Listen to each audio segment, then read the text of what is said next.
Battlefield is an established franchise and has held its formula for a long time. However, with every new Battlefield game, there are new intricacies, features, and slight changes to said formula that lead to some growing pains. And of course, with the success of Battlefield 6, we're welcoming new members to our community who have not played a Battlefield game before. And that is where this video comes in. Today, after clocking over 200 hours with the game since launch, we are going to go over a great big whopping list of 69, nice, tips and tricks and pointers that I've been writing up since the launch of Battlefield 6 to help you guys get better at the game. We're going to be going over absolutely everything from the bare bones necessities all the way up to some more advanced things that aren't overly apparent from the get-go. This video is a bit of a catch-all resource for the game, but we are going to be doing more in-depth guides in the future, so be sure you get subscribed if you enjoyed this video and want to see more. But with formalities out of the way, let's get straight into it, guys. Starting off with tip number 1 here, before we even get into the game, we're going to go over some settings that I hands down recommend you guys change around a bit here first before you start playing. For one, changing your sliding keybind. I recommend changing this to something that is not sharing your crouch keybind, as this may lead to you making some accidental slides in game. And in addition, there are a bunch of visual clarity settings as well that I recommend changing. Turning off the vignette, chromatic aberration, and film grain settings is a must. And further to that, turning down the camera shake amount as much as you can, turning off world and weapon motion blur, and turning on reducing sprint camera bopping goes a long way to making the game feel a bit more enjoyable to play as well. Tip number 2, Battlefield 6 is a squad-based game. While yes, running around as a solo play is possible, it's far from the recommended method to make the most out of it. Even if you are queuing solo, you should still squad up wherever you can. Not squadding up means you're missing out on potential respawn points, bonus XP, and a better cohesion with your team, which is what wins games in Battlefield. The game should put you in a squad automatically, but if not, head to the squad management menu in the pause menu and pick a squad to join from there. Tip number 3, your squad is not a marriage. If you find that a squad is not lining up with your playstyle, that's okay. There is absolutely no shame in switching squads to find one that is more your speed. Once again, jump into the squad management menu and see if there's another one to join with a slot.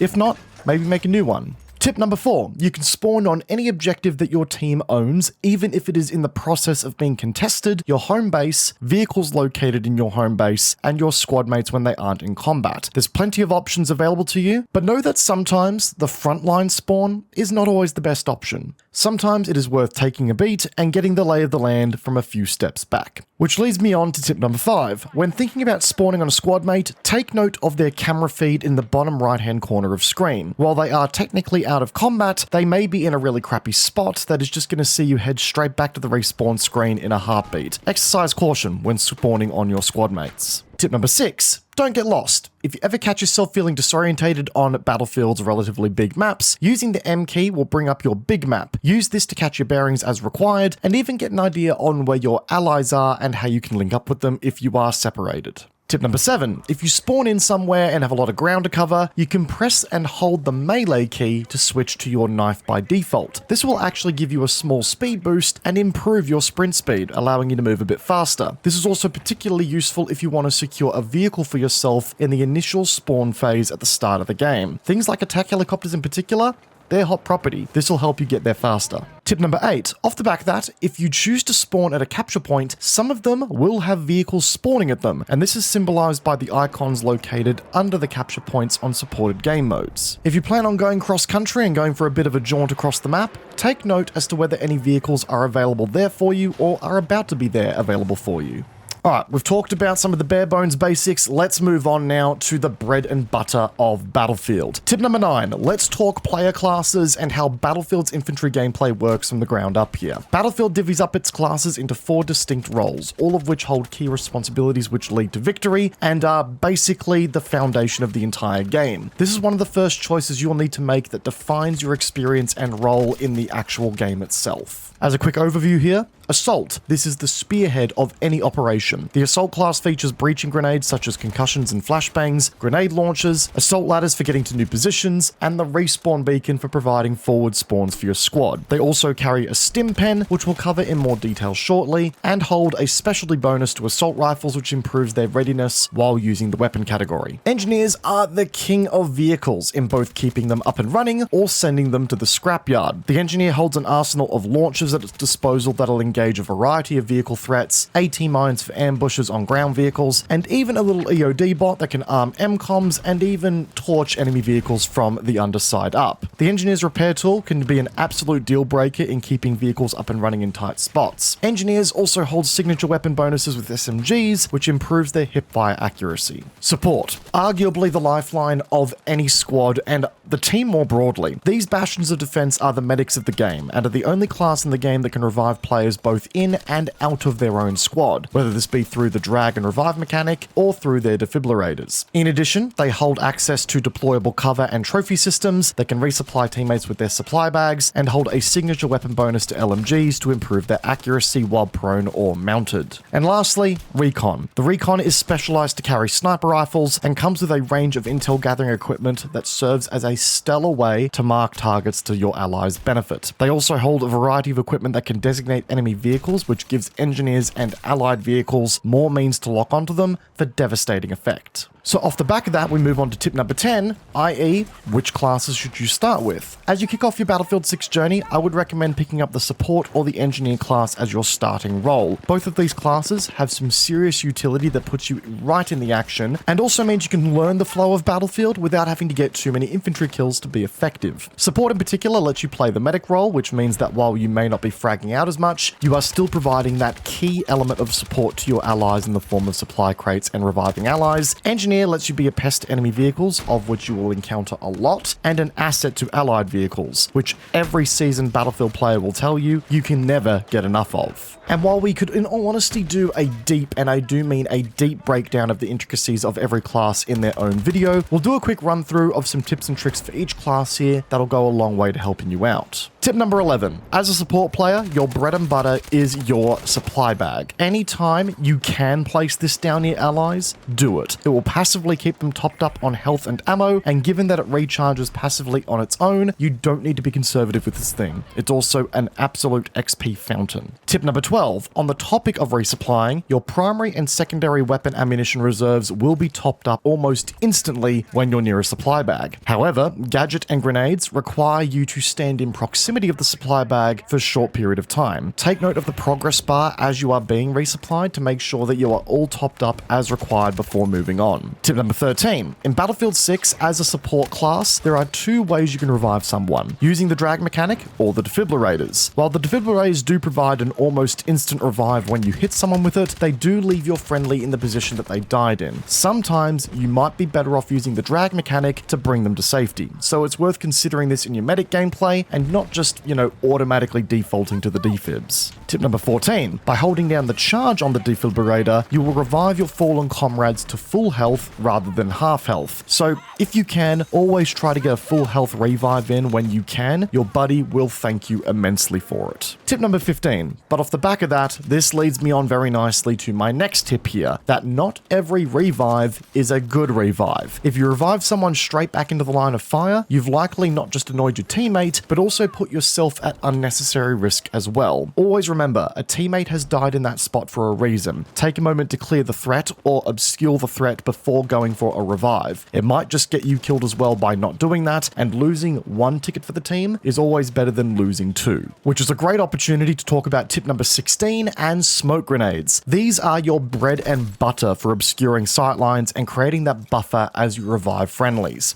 Given that you can resupply your own smoke grenades off of your own resupply bag, you should be leveraging these whenever possible to cover your otherwise exposed allies and give them every fighting chance to survive a risky revive. Tip number 17. Smoke grenades also don't have to be defensive in nature only. They can be an absolute game changer for obscuring enemy firing positions as you assault that tough nut to crack capture point. By smoking an enemy position rather than your own, you obscure the enemy's firing line while leave you unobstructed and with free line of sight to assault. And this places the initiative back on your enemies to move in response to that. This is definitely a strong thing to consider for game modes like Breakthrough and Rush in particular. formula. Tip number 18, let's change our tune to the engineer here. Your default launcher is the M-Law, which will automatically lock on and hit a ground vehicle when the projectile gets close to the target. The catch here is that it doesn't deal directional damage multipliers as a result. So when getting started, don't be too concerned about going for those flanks initially, just get the damage on target as best you can, you'll still be having an impact as a result. Tip number 19, by default, you'll have AT mines in your arsenal as an engineer. I cannot emphasize this enough, place these bastards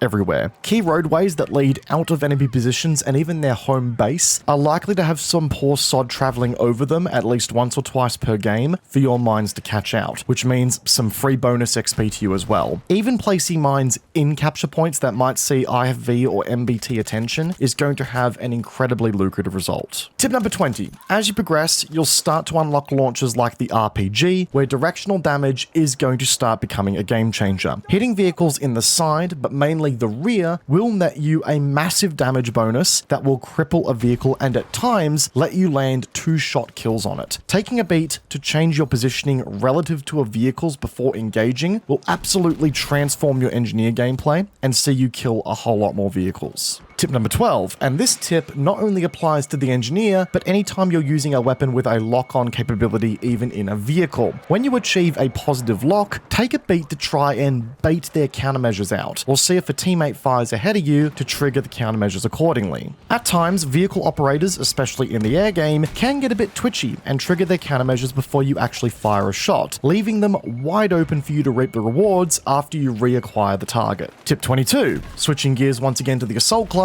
The assault class by default will be leveraging the assault sling capability, which lets you carry 2 primary weapons. While this sounds great on paper, this also means that you split your ammo reserves between those 2 weapons, leaving you with very little ammo to work with and only 1 gadget to equip. I've seen a lot of people confused by this, so just keep it in mind that the moment you unlock a second gadget for your assault class, you can very much switch out that second primary weapon to said gadget to save some of your ammo consumption there. Tip number 23, the assault ladder can be deployed in 2 form factors, either as a ramp or as a traditional ladder. If you can find a way to deploy the ladder into its ramp form at any opportunity, that still gives you the ability to keep your weapon ready and move up the ladder in a much faster pace. It makes you a hell of a lot less vulnerable as well as you climb, so yeah, try and get the assault ladder into a ramp wherever you can. It's always not going to be possible, but it's worth keeping in mind. Tip number 24, and this is the first real point in time tip that I can offer in this video here, but at the time of recording this video, the injector available to the assault class is pretty weak and useless. It only provides a benefit in cancelling out any CC effects like flashbangs, concussions, and anything that slows your movement for a very short period of time, but it takes a long time to activate and get through the animation. So consider this tip as a word of warning that maybe be a little bit selective when you're using this thing, and maybe don't try and put it to use a whole lot at the moment. Tip number 25. Arguably the most important gadget available to the assault class right now is the spawn beacon, which will give each of your squad mates 1 respawn at a forward position of your choosing. So if you ever do find yourself pushing a flank, or you want to give your squad mates a spot to really apply the pressure from, this is a critical piece of tech to run, and is in all honesty something that I've won games with alone. Tip 26. The Recon drone available to the Recon class, fitting right, can sabotage enemy mines and claymores and even mortar turrets by flying in range and pressing the fire button. If you time this right, you can actually ambush enemy vehicles with their own team's mines, or score some hilarious infantry kills as well. Being a menace with this thing, it does make the brain do the happy dance from time to time. Tip number 27. One of the Recon's most powerful tools in the game, or roles in the game, comes with laser designating and marking enemy vehicles for your team. When you successfully designate a target, a wider range of lock-on weaponry can now engage said target, at times leading to devastating effects. Anytime you do this as a Recon, your engineers and vehicle players will be quickly singing your praises. Tip number 28, C4 and making it count. In order to destroy heavily armored units such as tanks with C4, you often need 3 direct sticks to the stuff in order to get the job done. But further to that, and in my time of experimenting with this as well, directional damage also matters here. So be sure to try and land the C4 on weak points where you can, as it might be the difference between a really awkward showdown and actually getting the kill. Tip 29, a mechanic returning to Battlefield 6 from previous Battlefield games is class training paths. Within each of these classes, there are a couple of specific training paths that will progressively unlock throughout a match, which give your character small bonuses as you play. Each Each training path further specializes your kit and playstyle, which can be the make or break at times depending on how you intend to take things into battle. For example, the Assault class's default training path, Breacher, loads them up with additional grenades, enhanced weapon accuracy when moving, and improved reloads on grenade launchers when fully equipped. And off the back of that, some of these training paths are locked behind certain assignments, which leads me on to tip number 30 for today. Which training paths should you prioritize unlocking through your assignments? For me, the Engineer's Combat Engineer specialization is particularly powerful if you're a vehicle player, as it gives you improved overheating thresholds on vehicle weapons and will also grant you some passive vehicle healing if you're not critically damaged. It's a massive buff. The support's Fire Support specialization also grants some really solid staying power. If you're someone who likes to mount up and lock in, the improved accuracy and explosives resistance while mounted with your weapon is great, and the restock speed on resupply grenades is also a massive buff to not just yourself, but your allies around you. And the Assault's Frontliner specialization's reduction in healing regen delay and its health regeneration speed is actually a buff that I don't see enough people talking about. It transforms the Assault class into a far more effective kit for its role currently, and it's something that I also recommend grabbing in the early days if you can. And given that we're talking about a couple of progression related stuff here, let's take a quick moment to talk about the game's progression and how you should prioritize it in some areas. Tip number 31. Battlefield 6's progression is not just XP based. There are a ton of assignments that you need to complete to unlock weapons, gadgets, and even some unique cosmetics as well. One thing you can do to make this easier is open any assignment you want to complete and press the track button. This means that it will keep you informed as you make progress mid-match on that assignment, which is a lot better than jumping to and from the menus to try and keep track manually. Off the back of that, tip number 32, what are the best early game assignments to specialize? In my view, outside of the specializations that we just talked about, getting Assault Class 1 for the Spawn Beacon and Recon Class 1 for the C4 are absolutely key assignments that you should be prioritizing, especially in the early game. Moving on, tip number 33. The weaponry pool in Battlefield 6 is vast, with some weapons being far more new player friendly than others. Here's some weapons that I think are really worth putting some time into in the early game while you find your feet in dealing with the more difficult to manage weapons. The M4A1 is one of the first carbines you'll unlock in the game, and even with some early game attachments, it rapidly becomes one of the best CQC weapons in the game for you to hold on to. The DRS IAR, quite frankly, one of the best weapons in the game right now as far as general ease of use and consistency goes. This thing has a snappy reload, laser beam-like recoil, and in all honesty, is a very smooth option for budding support players who don't want to manage those high belt-fed magazine sort of LMGs that are a bit more clunky. The PW5A3, or the MP5, while this thing isn't quite as meta as it was on day one of the game being launched with, some Gunplay fixes coming into the mix, is still very easily one of the best new player-friendly weapons in the game to date, and you'll do very well with it. The M277 carbine is also something that has become extremely easy to control with some attachments and holds practically no damage drop-off, making it incredibly reliable as you find yourself in more medium-range engagements, and even if you slap this thing into tapfire and turn it into a pseudo DMR, this thing will do absolute wonders. Side note, I've done full-blown weapon reviews on all of the weapons we've just mentioned here, so if you're looking for that kind of content, check out the link on your screen now or in the description down below to check out later. And given that we're now talking about weapons, we've actually managed to make it a fairly decent way into the video here without talking about managing your weaponry and handling your kit and actually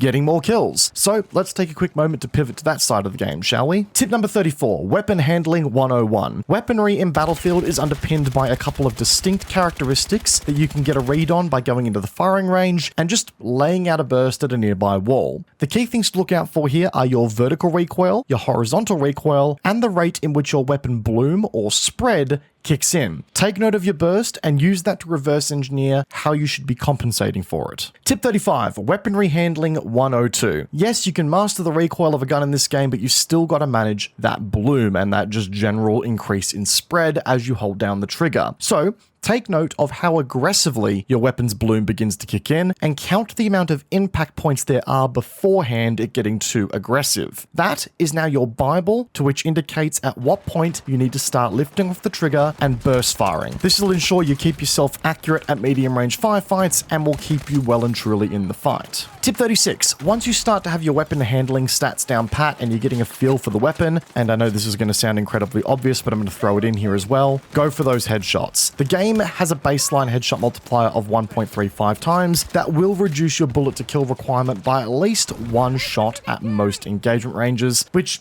can be the make or break in firefights. It's not the most devastating headshot effect that we see in first-person shooter games, but it's worth keeping in mind. Tip 37, mounting and bipods. Whenever your character performs a lean around a piece of cover, which can be indicated by this icon on your HUD here, you can also press the F key by default to mount your weapon to said cover. This will give you a small bonus to your recoil control and accuracy, and acts as a really good wall peek opportunity in some places to try and, get a real peek on your enemies. If you're using a weapon with a bipod or a grip pod, this is also how you deploy said attachment to get the benefit out of that as well. And further to that, when you are using a bipod or a grip pod, you actually don't need to rely on there being a piece of cover for you to mount on. You can just mount while prone as well. Tip 38. In Battlefield 6, your weapon's shot is fired from your barrel and not your eyes. I know that sounds a bit weird, but in a lot of other first-person shooter games, this is exactly how it works. In Battlefield 6, you need to make sure that when you are positioning yourself, your weapon's barrel has enough clearance to make any shots you need to do it. So just keep it in mind that just because you can see someone doesn't mean your weapon can see someone. And at times, you might hit the cover that's very much in front of you that you're trying to peek over. Tip 39. In Battlefield 6, if you use a certain muzzle attachment such as a compensator or a muzzle brake, you'll actually 3D spot yourself every time you fire and you'll appear on the minimap. Using suppressors or even the flash hire goes a long way to ensure that you simply don't get 3D spotted, but you also stay off the minimap in more scenarios. And that goes a long way to improving your survivability in this game. Out of sight, out of mind works a treat in keeping yourself going here. Tip number 40. Off the back of that, and when you're considering what attachments to actually run on your weapon, take note that not always the most expensive attachment for a slot is the best for what you should be using for what you're intending to get out of a weapon. For example, a lot of the higher level stubby grips in Battlefield 6 here, while they do provide an excellent recoil mitigation for your weapon, actually provide worse accuracy while you're moving and shooting said weapon. So depending on the playstyle and what you're going for here, you could be actually hampering yourself and making things a little bit worse. So really dive into those intricacies when you are building out weapon attachments, do some extensive testing, and remember that once again, the most expensive doesn't always necessarily equal the most effective for what you are trying to do. Tip 46. Players using a sniper rifle in Battlefield 6 will produce a small scope glint. No surprises there. But there's an additional mechanic in Battlefield 6 called the sweet spot, in which a sniper rifle will one-shot you even if it is done to the upper body area. A sniper's scope glint will shift to have a rainbow tint in it when this effect is in order. So keep an eye out for this, guys, because if you see rainbow tint, they don't need to headshot you, they just need an upper body shot, which highly increases your chances of dying if you're within that sweet spot range. Tip 42. In Battlefield 6, the rangefinder attachment will zero your weapon's scope to the range in which you are targeting when you hit the zeroing keybind. You can actually set up a keybind combo, however, so that whenever you fire your sniper rifle when running a rangefinder, the weapon will not only fire, but the rangefinder will automatically zero the shot that you've just fired as well, meaning that you never have to counter for bullet drop, it's just going to go where you want it to go. It's pretty nutty, honestly, and I imagine that this might get balanced out at some point here, but at the time of writing this video, it's in the game, so I'll include it. Now, it's all well and good to be able to shoot your weapon in a straight line, but putting that to use in the context of actually moving around the battlefield and taking advantage of enemy positions, that's the next most important thing. So let's go over some tips now pertaining to actually mastering combat flow in Battlefield games and how you can really leverage it to your effect. Tip 43. Positioning is key. In Battlefield games, positioning is absolutely king. If you run out into open spaces willy-nilly, there is likely going to be someone there, ready and waiting for you like a Venus flytrap. That's not to say don't ever move, but always think about how you are positioning yourself relatively to enemy positions, even in firefights, and how you can leverage that for your advantage. Tip 44. Suppression. This is a mechanic in Battlefield that is designed to simulate the pressures of coming under heavy fire, even if it doesn't hit you. In Battlefield 6, suppression will be signaled on your screen by these blurred directional hit markers, and while you're under fire of such an effect, your base health regeneration will not activate. So keep that in mind if you're under heavy fire. Sometimes you just need to back out and reassess. Tip 45. This leads us on to a very important side of the game that I quite frankly don't see enough people using: the goddamn minimap. It is your friend in so many regards that you really should be referencing it at least once or twice a minute, if not more if you're in the thick of it. This gives you a ready ready idea of where enemy positions are, where enemies in close proximity to you are firing from, and if a recon kit has been doing some spotting and has managed to get some enemy positions highlighted, it will highlight that too. This is how you really elevate your situational awareness and take your gameplay to the next level. Tip 46, with that intel in mind, an absence of friendlies often means that enemies are present. Just by simple process of elimination, this can be a great way to lock out potential flanking routes or even reverse engineers of how enemies might be about to flank you. So if you see a gap in your ally coverage, keep in mind that this might be where enemies are present and position accordingly. Tip 47, speaking of flanking, flanking can be make or break in a lot of game modes and formats in Battlefield. I know it can often be seen as the path of least resistance to just bang your head against the wall in the front line that's been established, but the amount of times I've seen games won from a single well-executed flank, I couldn't even tell you. Sometimes all you need to do is just stop and think, is there a better way to handle this situation? Sometimes it will, and it will be monumental. Tip 48, the Battlefield Sandscape can be an absolute clusterfuck, quite frankly, of audio and chaos, but that does not mean you shouldn't be listening out for the smaller stuff. Footsteps, when they work, can quickly give somebody away if they are coming at you with some speed, so keep an eye out because this can be your early warning device. Tip 49, off the back of that, it can be really easy to just let it fly if you do catch someone like a Venus flytrap after hearing their footsteps and positioning accordingly. But before you do let loose, hold up a second. Can you hear a second set of footsteps? Maybe a third set? Remember, Battlefield players tend to travel in packs, so sometimes it's worth holding off and just waiting that extra second, which may see you instead catching out 2 or 3 players instead of 1, and as you catch out that 1, acting as an early warning detector for his squad mates that are bringing up the rear. Again, it can be worth holding off from time to time if you do have intel that there's more than one player coming. Tip number 50, if you see a little red blip on a floor or a room nearby, that is likely an enemy spawn beacon or a Recon Tug's motion spotter on the ground. Destroy those immediately, as they can either print a brand new squad to come kill you when you're on a menacing position, or they will light you up on the minimap like a Christmas tree, even if you're being stealthy whenever you move. Tip number 51. Off the back of mentioning movement here, we've got to talk about it in Battlefield 6. Battlefield 6 does offer a lot of movement mechanics that can let you play somewhat aggressively if you know what you're doing, but don't get complacent with these.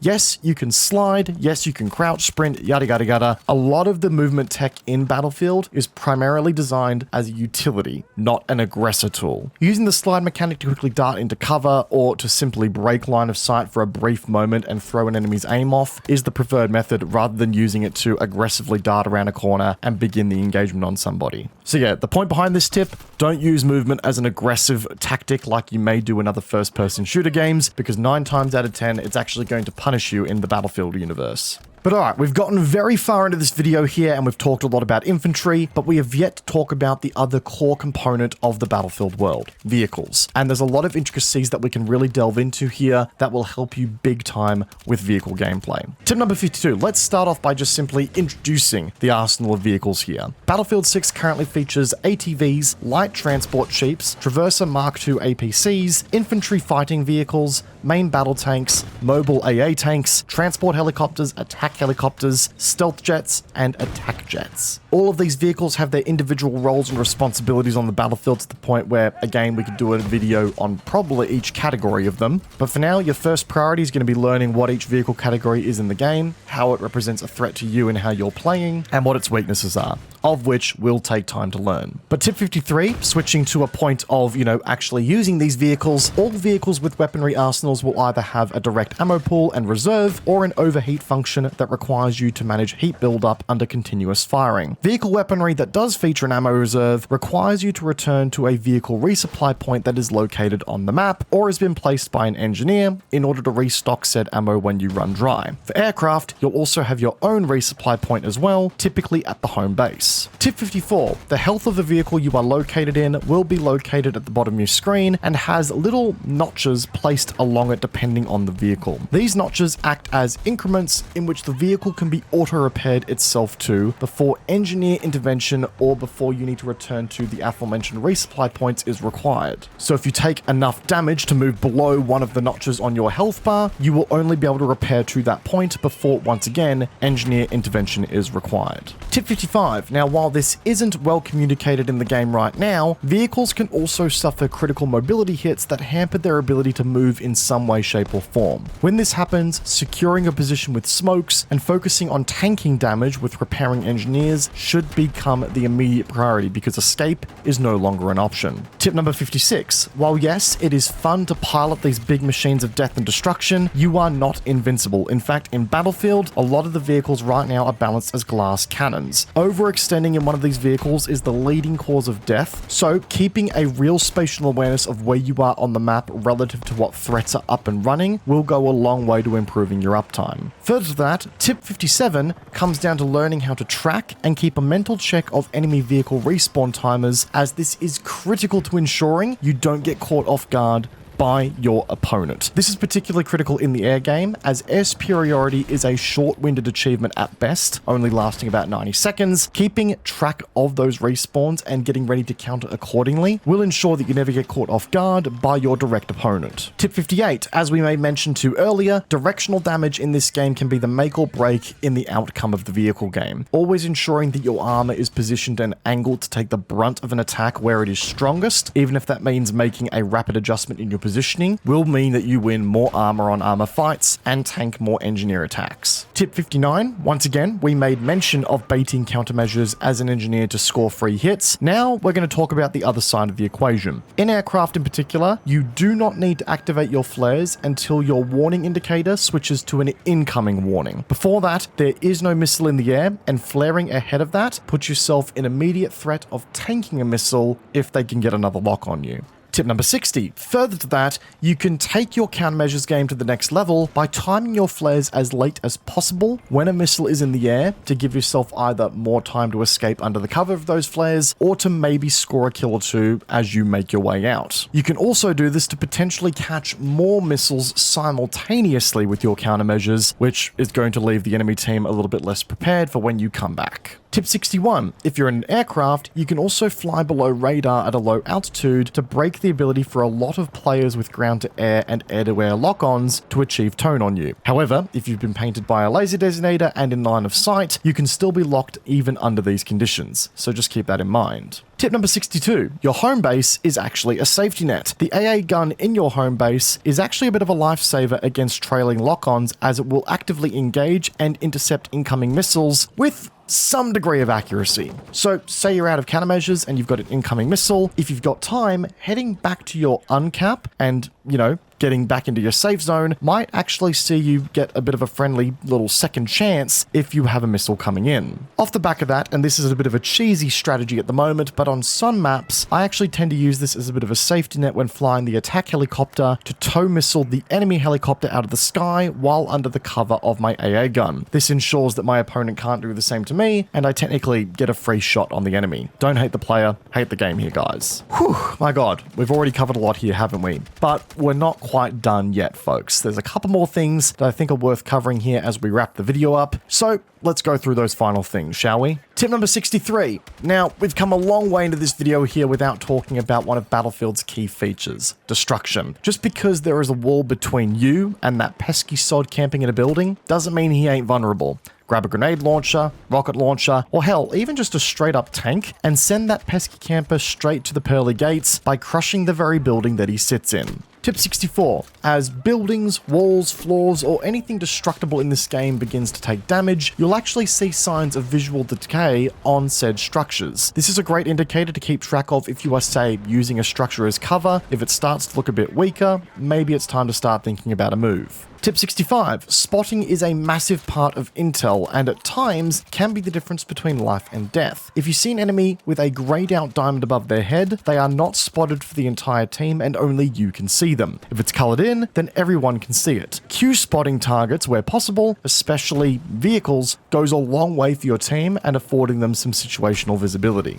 Tip number 66. One of the most satisfying things to do in Battlefield 6 is to take someone's dog tag by performing a takedown kill on them when when you are behind them. And if you're unlucky enough, there's a chance someone's performed this on you as well. Simply walk up to an opponent and press the melee key when prompted to trigger a takedown. Don't mess up the timing on this though, because doing so will see you just give them a little light jab with your knife, and then they're just going to turn around and shoot you, quite frankly. Tip 67. If you can see a medic trying to get to you, or you just prefer to hold out to ensure that a medic can get to you, pressing the request revive button while you are downed will increase your bleed out timer and will give your allies more time to come help you. You can also ping and relay information to your squad while you are downed, which acts as a really good intelligence gathering tool too. Tip 68, and this is in all honesty one of the most important tips I could give for budding Battlefield players. Battlefield 6 is an ecosystem of experiences, and because of that, something you are trying to do might not always work out. If you feel like you're banging your head against a bit of a brick wall, or that there's a particular vehicle bothering you, whatever, be the change that you want to see. Switch from infantry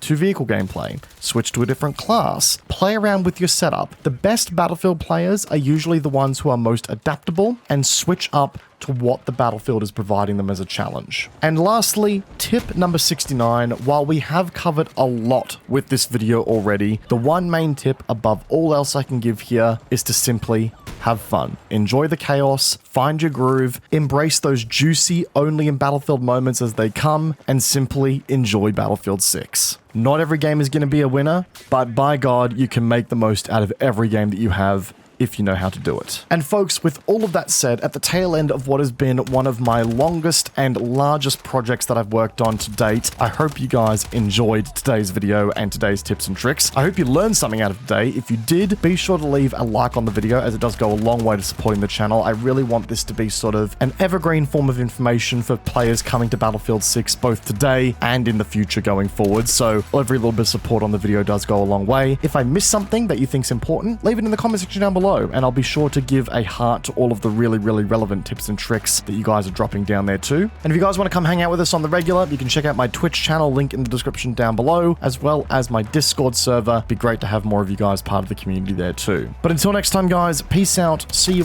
all in the next video, and have a good one guys. Take care.